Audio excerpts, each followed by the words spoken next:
My name is Angela Samata. 11 years ago, I had an ordinary life with all the normal worries and dreams that we all have. And then one night, everything changed. I came home to find that the man I loved, the father of our 2 boys, had taken his own life. Since that day, I've been learning what it means to lose someone you love to suicide, and why it's a very different kind of grief to any other. I'm going on a journey around Britain to meet people like me who faced a similar loss, and to try to break down some of the stigma and the fear that exists around suicide. Because if there's one thing I've learnt, above all else, it's that we have to talk about this. It's really important that we talk.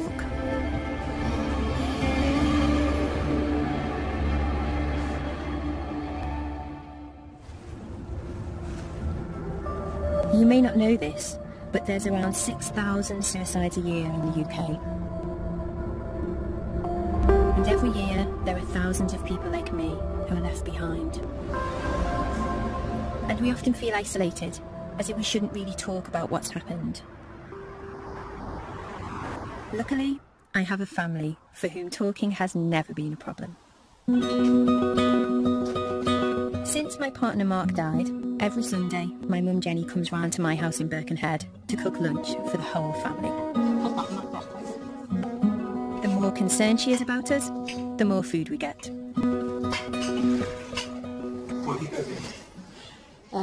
Roast lamb, roast potatoes, creamed potatoes, new potatoes, carrots, cauliflower, broccoli, managed 2 types of peas, garden peas, mushy peas. So we'll go for the low carb option today. Oh, definitely. Go mad on a Sunday. We are a very close family. Yeah. Which stood us in good stead, because when the whole situation around Mark happened, it kind of that became just really pivotal to everything. It was such a big shock, because we'd had a conversation the night before, haven't we, about Christmas dinner and what we were cooking and where we were having it. All right. All right. Come on, dip your crown into the peas. A lot's changed in the last 11 years. Oh, yeah, good, thanks. I didn't have a career then. Hi, how are you doing? I work in the art world now. I've got a new partner, Dwayne. And my youngest son, Benjamin, is 14 years old. He was 3 when Mark died. Alexei was 13. He's just turned 25. Yeah. We often talk about Mark.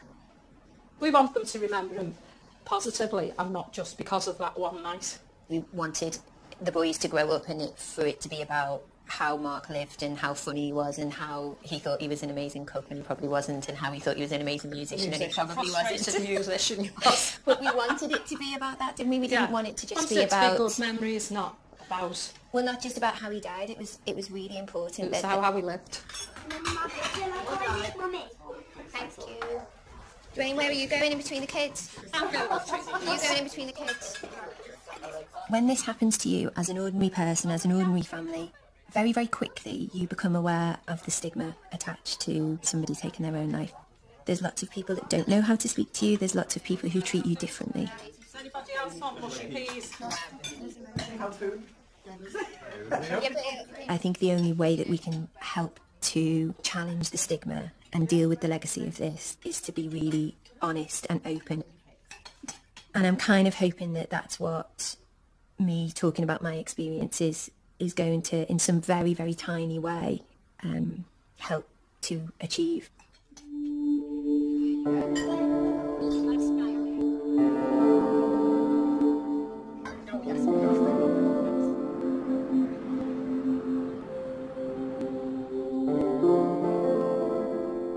I think we were probably both 16 in this picture, and it was when we kind of not long started dating, and we thought it would be great to go on this day out to Southport, I think it was. You can see how young I am and how young he is. Me and Mark met when we were at school. I was 16 and he was only 15, and we went on a date, and his friends were saying to him, oh my God, you're going out with a sixth former, that's great. And my friends were saying to me, what are you doing with a fifth year? What are you doing? And it kind of went from there, really. He was great fun, he was quirky, he was interesting, he was dangerous. I was 18 when I had Alexia. At that point, we kind of thought we knew it all, and actually you look back and we didn't know anything. We were kind of just muddling our way through. And then this picture is just Mark and me and Benjamin. Benjamin was born when I was 29 and Mark was 28. I mean, now I look back and I think, was that time of excitement and kind of hope, really? Was that just a sticking plaster? So the relationship building up to Mark's death, I was feeling very restless. We'd always kind of managed to talk through things. So we talked about it a lot. We talked about the fact that I was feeling as if I was kind of almost claustrophobic. We decided that we were going to live separately for a little while. If I'd have realised the potential consequences of then what happened, maybe I wouldn't have said anything. Maybe I would have just continued things and kept quiet. Who knows? It's hindsight's a wonderful thing, isn't it?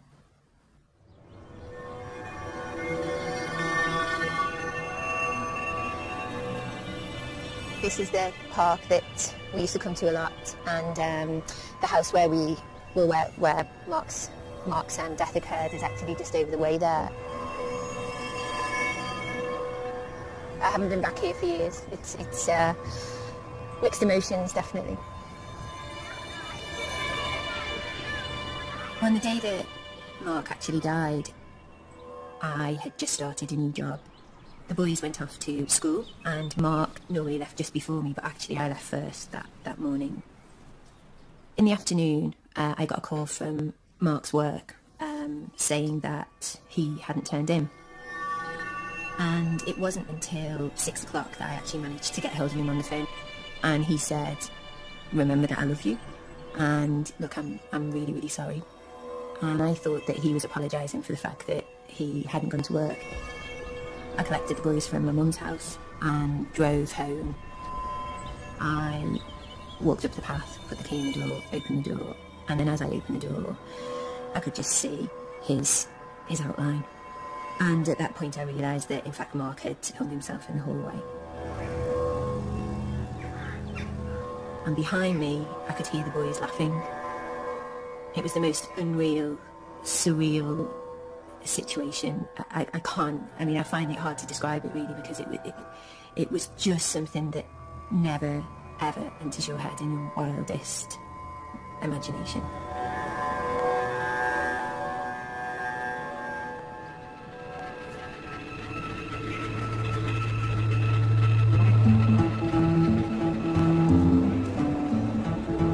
Mark's death was devastating for me, but as I've since discovered, it wasn't unusual. 4 out of every 5 people who take their own lives are male, and suicide is the biggest killer of men under 50 in Britain. But I didn't know any of that 11 years ago. I was just one of the many people left in shock, with very little guidance about where to go or who to talk to. It wasn't until about 9 months after Mark died that one morning I woke up and I felt very disorientated. I felt as if I didn't know if I wanted to sit down or stand up or eat or drink, or just felt very, very disorientated. Fortunately, I found a support group known as SOBS. At first, when I saw the acronym of Survivors of Bereavement by Suicide, I genuinely didn't know what to expect. I think for me, when I lost my son, and I look back now, and they were very dark days, and I was just desperate for help in how to deal with the feelings, the emotions, the unanswered questions. And I get loads of support. I've got wonderful friends and family. But sometimes I think, do they really understand us? Do people understand? Because I think that death by suicide is horrendous, and it's worse than any other kind of death, I think. Well, I used the word a few years ago, but a tsunami of grief hits you. Yeah. You think you're doing all right, you're having an all right day, and then wham. Yeah. And Some of the people here have been coming to the support group for many years. Others, like Rebecca, are much more recently bereaved. I can't understand why my husband's left my children, and I see the pain in their faces. I don't know, you can write a letter to your children and then take your life. How old are they? 14 and 18. How long has it been? 5 weeks. It's just very recent, isn't it? Yeah. I feel guilty in that I should have recognised that he was Yeah. in that dark place. And I feel that partly responsible for not perhaps understanding when he was a bit low, but I never thought he'd ever do this. My son, there were no signs whatsoever. No. As a mum, you question yourself, like, have I been a bad parent? Have I, what have I done that's, made him do this? But there were no signs. It was just like that. I remember going to the group. Losing someone in this way is a very specific type of bereavement. We experience emotions that are very specific to suicide. And it doesn't follow a natural pattern. There's no book that is going to say to you, you're going to go through this process, your grief is going to follow this path, and this is what you're going to experience at this time. It's literally that you can feel different emotions from hour to hour, from minute to minute sometimes. It is different. And that you can go for a little bit and you're all right, and then all of a sudden it smacks you again. What you're supposed to do is you stay in bed all day and just hope it's all going to go away. You feel like that? Because believe me, I do. And yesterday I thought to myself, what is the point? What is the point to all this? There's something about being bereaved by suicide and the fact that that person that you loved and that you knew, or you thought you knew, has taken their own life by their own hand. Coming to terms with that can be very, very difficult and can be a very long road. If my husband had had a heart attack, been murdered, knocked off his bike, although it would have been desperate, I could perhaps, it was out of his hands. But it's the thought that morning he got up, he made me a cup of tea in bed, he had his breakfast, he washed his dishes, he emptied the dishwasher, he drove to work, and 3 hours later he was dead. And that's what I find very, very hard to understand. Grief is unbelievable. I can't tell you how painful the grief. It's like you've ever lost your wallet, or something happens and you get a shock, your heart stops. That's it, but it's constant. And I want the world to stop, but it's not. It's carrying on, and that's it's very, very, very, very strange. When you openly talk about suicide, people are frightened of it, and that's not because people don't necessarily want to understand it. It's because for a long time those conversations haven't been happening. SOBS is just ordinary people who have been bereaved in the same way, who are willing to come along and share their experiences. We are trying in our small way to deal with the taboo of this subject. One of the questions that haunts you after suicide is why.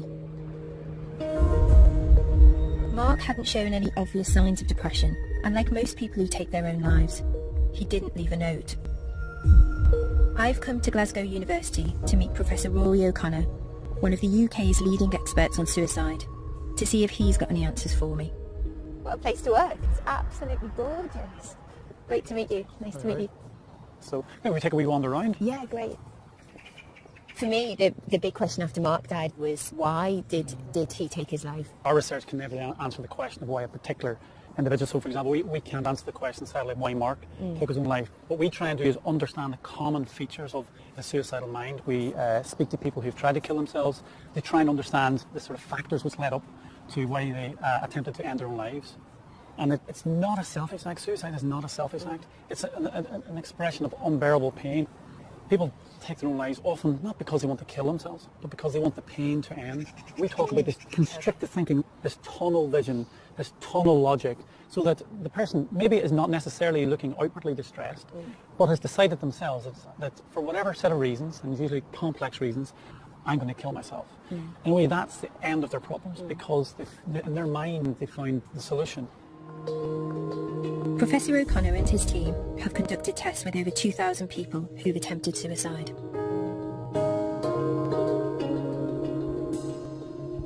I'm going to play it gradually harder, and I'd like you to say stop when it first feels uncomfortable. Let's just take it for a second, Karen. So this is a pressure meter, or an algometer, where we exert pressure on people's hands, and what that does is get some sort of objective measure of pain sensitivity. Okay. Because what we think might be going on is that people who attempt suicide have a higher pain threshold. They can put up with more physical pain than the average person. Yeah, so this is a measure of pain tolerance. Okay. Stop when you feel it's becoming too uncomfortable to continue. Stop. The pain threshold test is one of many conducted at the lab, from which Professor O'Connor has built up a picture of the common factors that can lead to suicide. But this is us trying to piece together the sort of pathway to suicide. How is it that some people develop suicidal thoughts and others don't?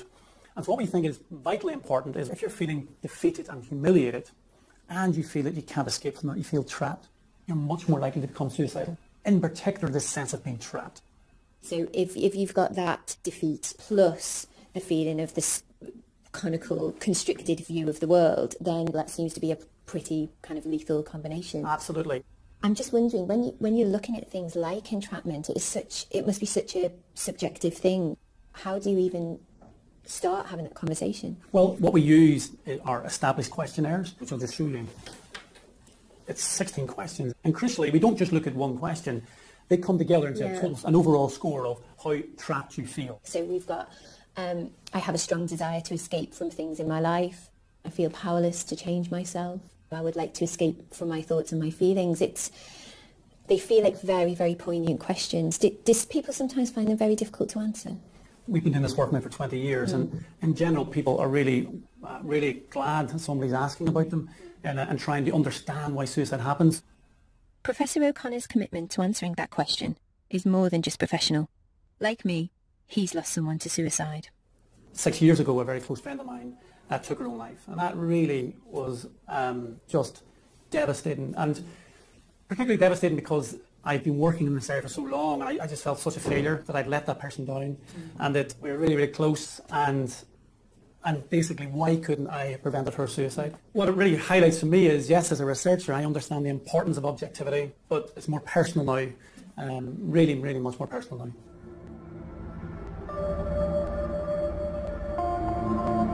When Rory described how in the suicidal mind, that constriction of the worldview and how problems that you or I may consider as small may be magnified within that constricted view and may seem insurmountable. I could just kind of feel myself really, really relating to that and just wondering whether that was how Mark's view of the world had changed.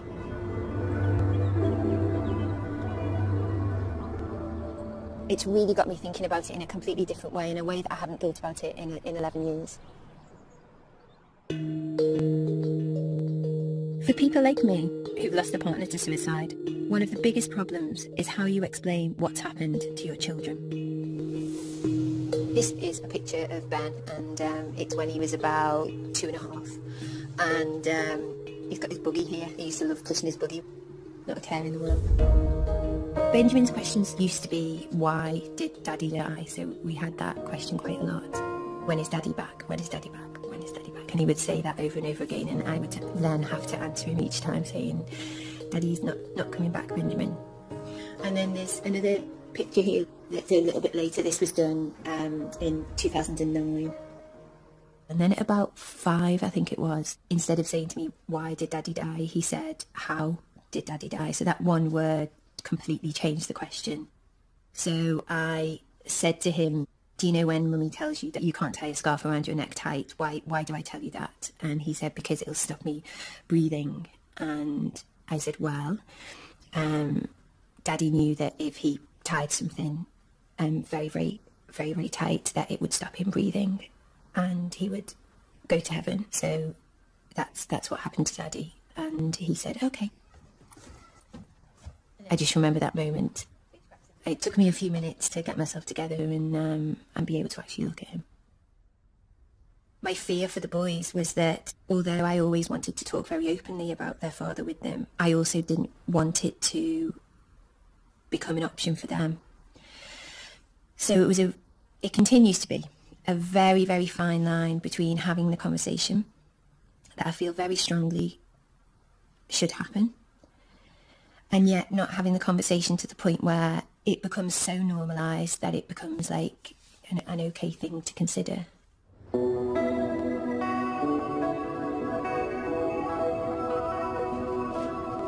Talking to my boys about their dad's death wasn't helped by the wall of silence around suicide.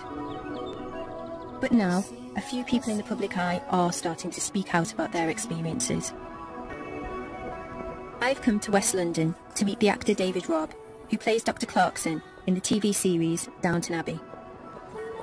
18 months ago, his wife, the actress Bryony McRoberts, having struggled with anorexia, took her own life at a local tube station. Hello. Hello. Hello. Come in. Can I interest you in a tea or a coffee? I would love a cup of tea, please. Right. That'd be great. Come Thank through to the you. kitchen. Thank you. That's great. Thank you very much. Should we come through? Yes, please. Yeah. I'll follow you. I don't know. I'm on your turf. These are sort of, well, random photos. So, this is Bryony, about 5-6 years ago. Pretty lady. Absolutely beautiful. So she's about 50ish then. Wow. She doesn't look anywhere No. near 50. And that's the play that we met in. Betsy. So there she is, 18, me 28. We had this love scene. And did it just last a bit longer each night? It or? sort of did, yeah. She had to That's grow up in it. In the amazing. last act, she had her hair up, I always remember. And I used to have to stand behind her, walking on stage at one point. And I loved the back of her ears. I can remember quite clearly sort of falling in love with the back of her hair. Really? Yeah, a long time ago, 1975. How long is it since your husband died? It's a little while now. It's 11 years. But You found Mark, didn't you? yeah, I did, yeah. I can't imagine the level of shock that must have involved. I had the opposite. Bryony left the house before I came down in the morning and didn't come back. And then the police turned up Really? at about 4 o'clock in the afternoon because she had my Oyster card, my ticket thing. And I was advised by the police and the coroner not to see her body. So I never saw her. She just walked out of my life. So it's as if she's been erased in a nuclear explosion.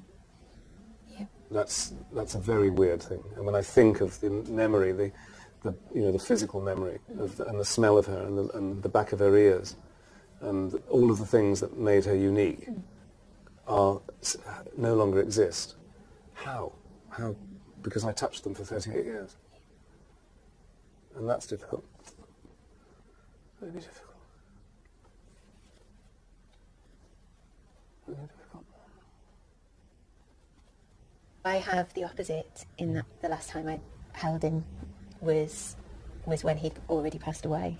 And so although my head can compute that it was, I know that it was very real and all of that, it still has that same surreal sense that you have. So it's small comfort. It must have been so difficult for you to go through such a private time so publicly. It exploded in the media. Yeah. Only for 24 hours, but it was huge. Yeah. And you suddenly realise that it wasn't just the people that you invited to the funeral that were going to pitch up. There were going to be hundreds of other people. Yeah. And in some ways that was rather magnificent. It was stupendous. And if she'd seen, everybody said, God, if she could see. Yeah. Yeah. I had a supermarket thing where a total stranger came up and said, I'm so sorry. I just want to say I've always used to see you and your wife in here on a Saturday morning, and I know what happened. I'm just so terribly sorry. Well, that's very touching as well. Yeah, of course it is. For me, 18 months was a really difficult time because it felt as if everyone else's life was carrying on. Well, everybody else And I gets think used that's to it. what I found And they I should, found difficult. because it's quite right that people are getting on and not forgetting, but it falls into some kind of perspective. But it's not really falling into perspective for me. Yeah. You kind of think, so who was this person that I was with? Because she wouldn't have done that. And I don't think there's any real coming to terms with that. You just have to somehow live with it. Tell me it gets better. Yeah, I can absolutely promise you that it gets Really? better. Yeah, absolutely. I've lost the person who was a rock for me. And in terms of taste and being a homemaker and a brilliant partner and a glamorous woman.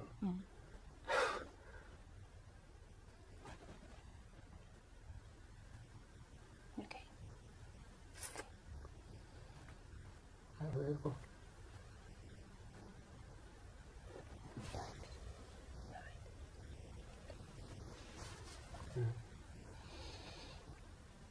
So it goes round and round, doesn't it?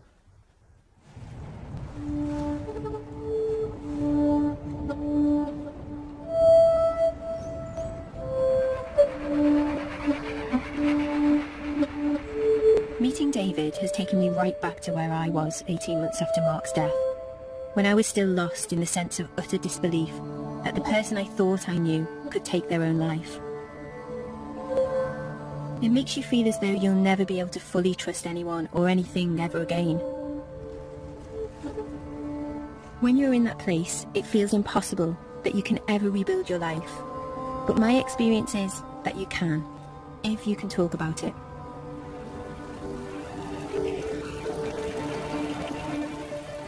"11 years after Mark's death, my oldest son Alexei feels like he's done all of his talking. His dad was a keen amateur guitarist, and Alexei now expresses himself as the drummer of the band I Alone.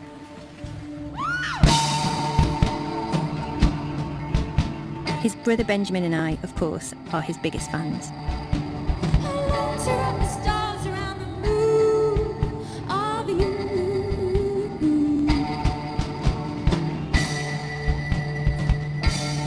Alexei started drumming when he was about 14. I don't know whether some of it was because he'd not long lost his dad or whether it was just something that would have happened naturally anyway. But now he's been drumming for 10 years and you can tell he loves it. As a parent, you kind of live for those moments where you see your child just completely absorbed in what they're doing and just completely enjoying what they're doing. And you get a real sense of that when you see Alexei drum.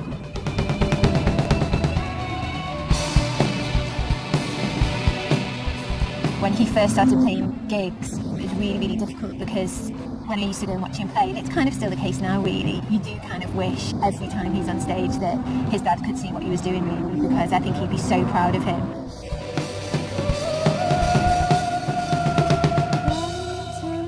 Nights like tonight, he would have loved this.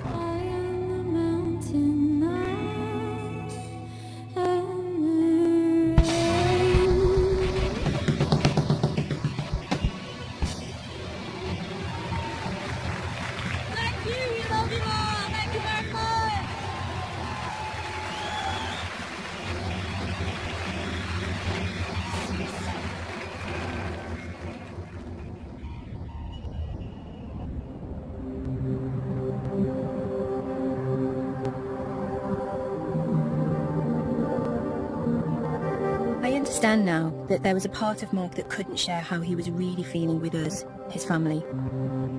But I've often wondered whether things might have turned out differently if he'd been able to get away for a bit and speak to someone else. Here, in a residential street in North London, there's an organisation called the Maytree, which offers that option to people who feel suicidal.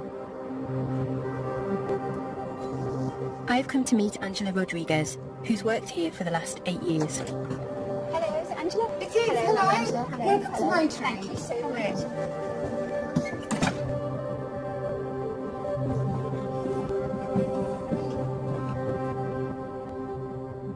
So, Angela, when people come here, what are they coming here for? Because it's quite a special place, isn't it? It is. A lot of our callers will have been Googling ways to kill themselves. Really? Yeah. We pop up at the top of the page and then they see Maytree and they'll have a read and they then have a think about it, then they'll call us. And is Maytree a one-off? Or is it, are there other Maytrees around the country, No. or is this the only one? No, this is the only one so far. What we do, we offer a safe space. We work with suicide. This is where you can come in and be honest without that fear of feeling judged or upsetting anyone. After an initial assessment, Maytree offers its guests a 5-day residential break from the pressures of everyday life. So on this floor we've got 2 bedrooms and a bathroom, and this is one of our newly decorated rooms. So they're spacious and they're airy. Wow. This is lovely. And as you can see, we've got nurse alarms for people that have, if anyone has difficulty in the night, they press that. So they're designed with, with safety. Again, you'll notice that the curtain pole... These are collapsible, aren't they? Yeah. So I noticed that as soon as I walked in. That if anyone does try and make an attempt, it's not going to work. Have you ever had guests here who have actually taken it as an opportunity to attempt to take their lives here? Yeah, and what we say to guests, we make it very clear, we have a guest agreement, that if someone does make an attempt here, that we will have to intervene. the most important part, if that happens, is being with them and trying to hold on to our relationship with them, and not to just hand it over to someone and walk away. We won't do that. We'll be with them. We'll stay with them at the hospital. Okay. And hopefully, depending how bad it would ever be, if they're able to come back and finish their stay, they come back. The Maytree was set up 20 years ago by two former Samaritans who wanted to offer a refuge to people who felt isolated by their suicidal feelings. I mean, the stigma around suicide, I mean, I felt it as a bereaved person. Is it something that you feel, or that you think that the guests feel?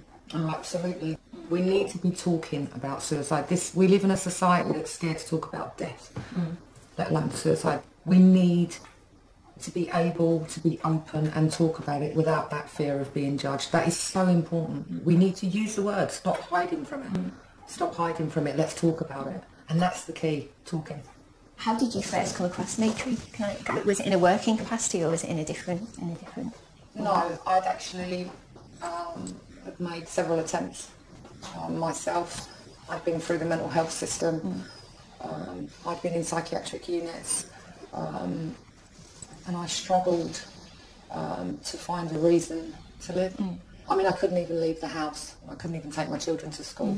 How many children did you have then? I had three daughters, who were small. I suppose we're on opposite sides of the fence, because I have wanted and thought about how Mark must have felt just before he took his life. That's been a major part of my bereavement and my grief, really, is trying desperately to understand how it feels to be in that place where you really are convinced at 100% that your children will be better off without you. I remember kissing my children. Good night.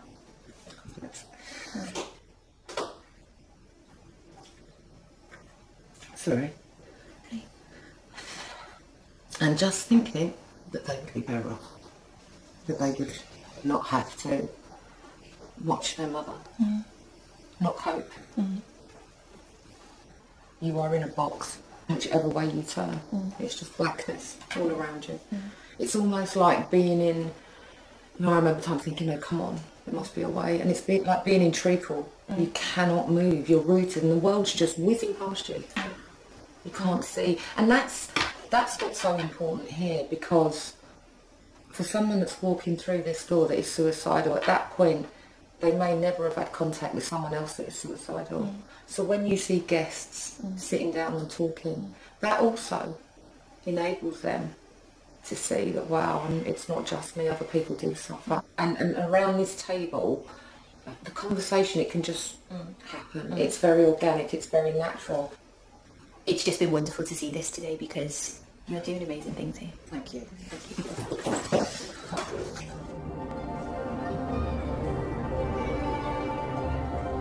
Almost all of Maytree's guests say that they suffer fewer suicidal thoughts and attempts after staying here.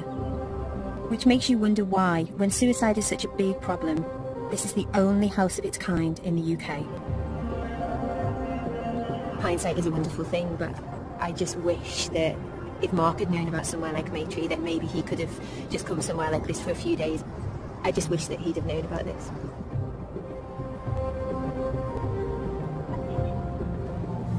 If the stigma around suicide can make it difficult for adults to talk about it, imagine what it's like being a child. When Mark died, my boys, Alexi and Ben, lost one parent and were left with me, the other, completely traumatised. While I did my best to let them know that they could always talk about what had happened to us, I'm interested in how other families deal with suicide, and I've come to meet the Ebdons, who live in rural Somerset. It's like somewhere like that. What's happened? Farmer Simon Ebdon lost his wife Dominique to suicide 5 years ago, leaving him to bring up their 5 daughters on his own. 3 years ago, he met his new partner, Vicky. Where should we put it? Here we are. I know. There we are. There's yours then. Do we need a bigger tree? Yeah. To fit it all on? They've kindly invited me to their home a few days before Christmas. Hello, hello. It's nice to meet you. Come on. Come through, and then you can meet the family. So, hi, girls. Hello. So this is Rosie. Hello, Rosie. Nice to meet you. This is Molly. Hello, Molly. And that is Izzy. And there's Charlotte. Great to meet you. You're Em, aren't you? Just spotted all your pictures, they're gorgeous. Yeah. Vicky came to live with the Ebden girls 2 years after the death of their mum, Dominique. When you first became part of the family, you weren't just dealing with Simon's grief, you were dealing with the 5 girls as well, and the baby was a baby. There were days when, you know, Mum's name would be mentioned and they would get upset, and Simon would cry all the time, and the girls they just couldn't bear it. So it stopped them from crying. So they were too scared to cry because it makes Simon cry, and then it was just a vicious circle. I've come from a family where we do a lot of talking. I think it's important if you have something inside you that you let it out. Vicky contacted Winston's Wish, a charity which works with bereaved children, including those who've lost their mum or their dad to suicide. So when you went to Winston's Wish, tell me about that.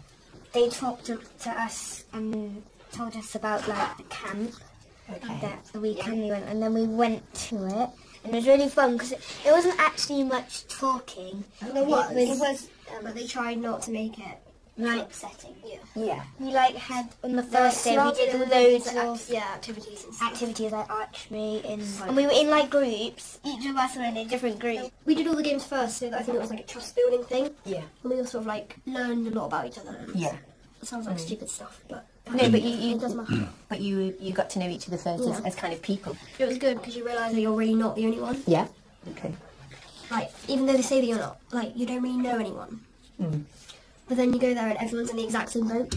You struggled, Charlotte, didn't you? You found it really upsetting. You didn't like it. No. No. She still doesn't like it. Still doesn't like talking about it. Tell me why.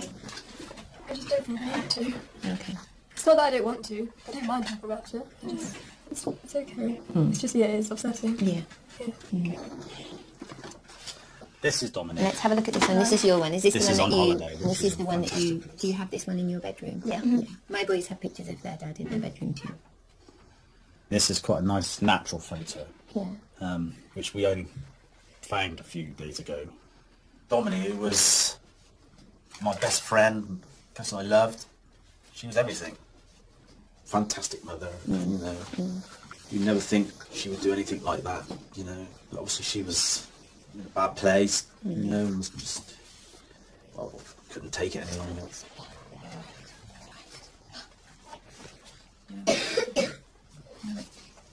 Okay. It's very sad. There are days when it's actually really difficult, but they are coming through it, and maybe they won't ever get over it. I don't think you can't get over something like that, but you can adjust and you can learn to live and live alongside what's happened, and that's kind of what I wanted for them. I just think from everything that I've heard today, the fact that you came into the family and enabled those conversations to happen, I think is probably the greatest gift that you could have given any of those 5 girls. Did you get those? No. And where's Rosie's? Lovely. But it all looks beautiful, doesn't it? Yeah. That's all right though, Anne. Can you play us next to you?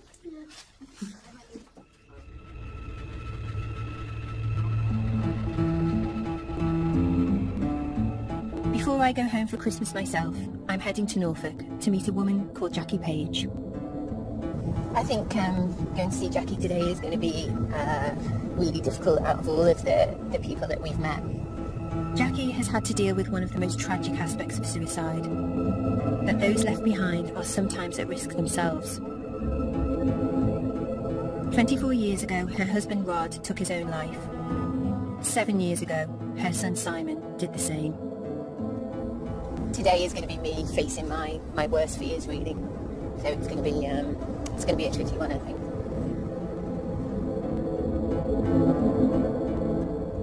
That was Simon when he was probably about 3 or 4 there in the snow with his rabbit, bless him. That was on holiday in Cornwall with Katie. And that was graduation day. We just asked someone if they'd take a photograph. That was 2001, so it was 6 years later, almost to the day that he died. Yeah. Wow. You lost your husband, Rod. He took his own life? In 1990. In 1990. It was very, very hard when he died. I was left with 2 small children, an 8-year-old and a 10-year-old.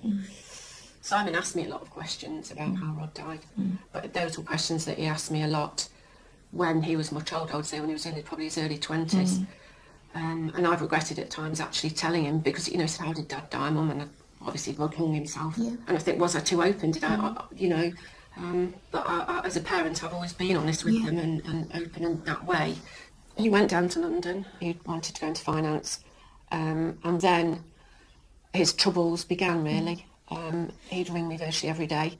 He'd got anxiety and stress with the job, and he started to become ill. But anyway, he came home, and even though he was so ill, we had 6 amazing months, really. And I'm grateful that I had those 6 months with him. The day that Simon died, I came home, I walked in the house, and his boots were by the door, and the light was on at the bottom of the stairs, and he was there and at the top of the stairs. I just went absolutely hysterical, and I remember holding him. It was just horrendous, absolutely horrendous. I mean, for me, listening to you now, it is.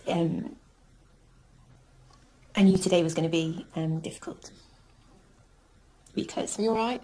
Yeah. My worst fear is that, one of the boys would do the same thing. It really is my worst fear. You can't go through the rest of your life thinking that my circumstances aren't necessarily going to become your circumstances. There's no guarantees, is there? No. But if you keep talking to them, and I think that's the thing, really. You keep having the conversations, don't you? And you keep kind of, you keep the lines of communication open. Yeah. And so, where are you at now? Where am I at now? Yeah.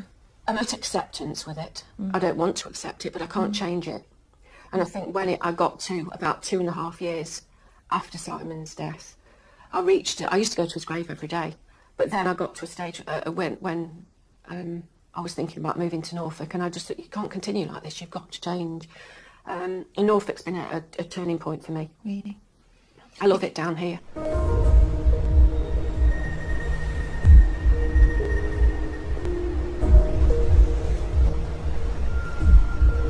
Since moving to the Norfolk coast, Jackie has started a new career and set up a support group for others who've lost people they love to suicide.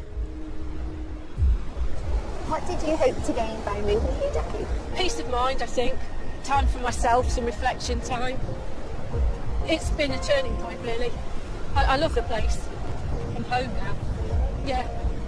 I mean, it's so beautiful here, I can definitely see why. And I mean, life isn't wonderful all the time, is it? Nobody's is, but everything since I've been here has gone right. For me personally, it's been a healer, really. Yeah.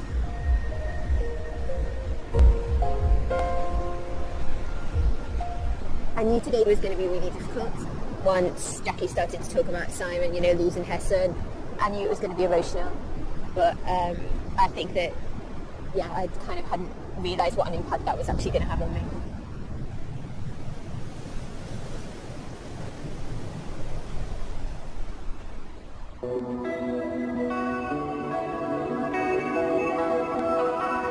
Before going home to see my boys, there's someone I'm keen to catch up with. I've been thinking a lot about Rebecca, who I met at the Liverpool support group. It's only 10 weeks since her husband Andy died. After any suspected suicide, there has to be a public inquest, and the one into Andy's death took place yesterday, just before Christmas. That's in Turkey just before he died, actually, about a month before. And then that's one of us at a charity ball a few years ago. You look amazing. Oh, well, Absolutely amazing. Have your hair done. That's the one with sugar, yeah.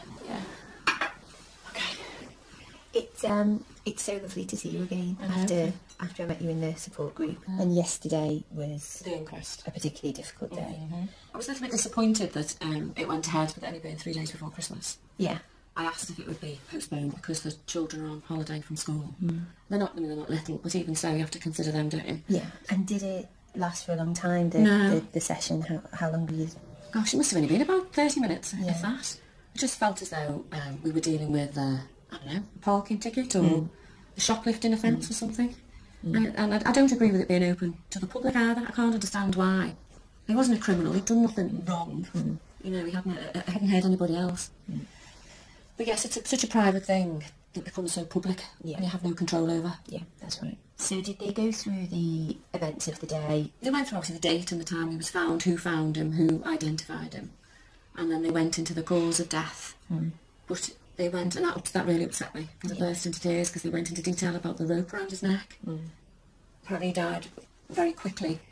So I was comforted in a little way that he died quickly. But I don't think I needed to know the full details. And then the verdict was suicide.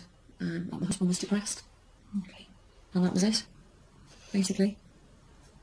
He honestly didn't realise all the impact of what he did. And the after effects. And he wouldn't have wanted to leave me, I don't think, with all of this to deal with. But he has.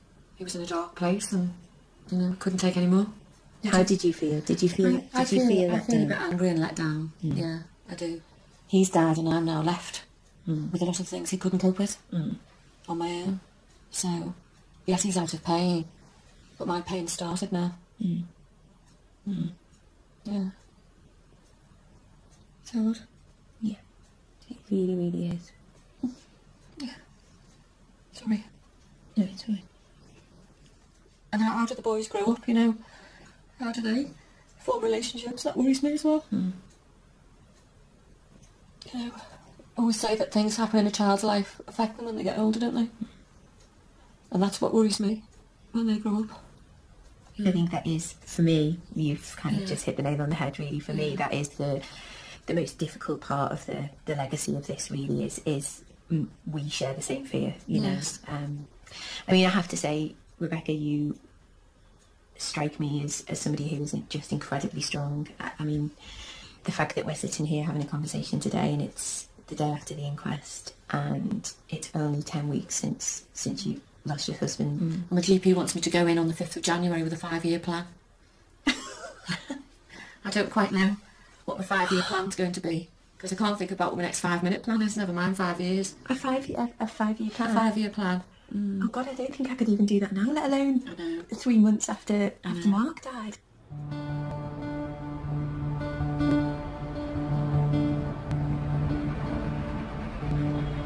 I've made it home to Birkenhead for Christmas. And while I'm still convinced that honesty and openness are the best way to deal with losing someone you love to suicide, when it comes to your own kids, you never stop worrying. I've been speaking to lots of different people and some of it's been quite upsetting. And it kind of just got me thinking about whether the fact that we'd always been really honest with each other and we'd always been able to talk about it, well, whether you felt actually we had always been able to talk about it. We have, I think.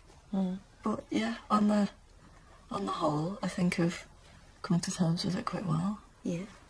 Do you think you'll always have questions? No, I think I've asked all my questions. But again, I will ask the same questions because I forget the answers. You know what worries me about the way that Dad died, and it worries me that if you were ever feeling, you know, you kind of were struggling with anything, and I always say to you, don't I, that talk to you about it. Yeah. Do you think that because of what we've been through, you will always be able to talk to me about things? Yeah. I would always tell you, of course, but before I actually felt the need to do something. Yeah. So do you think that we're okay? Yeah. Do you think I did the right thing by telling you? Absolutely. Yeah? Positively. Thank you. You're welcome.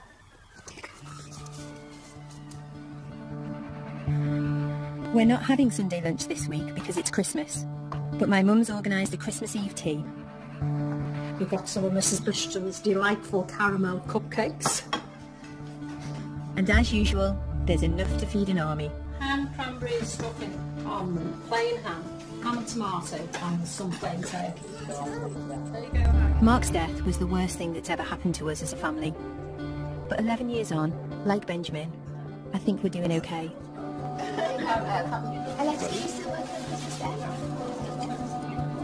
You don't ever get over losing someone to suicide. But if you can talk about it, then one day you can be happy again. More than anything, that's what I've learned.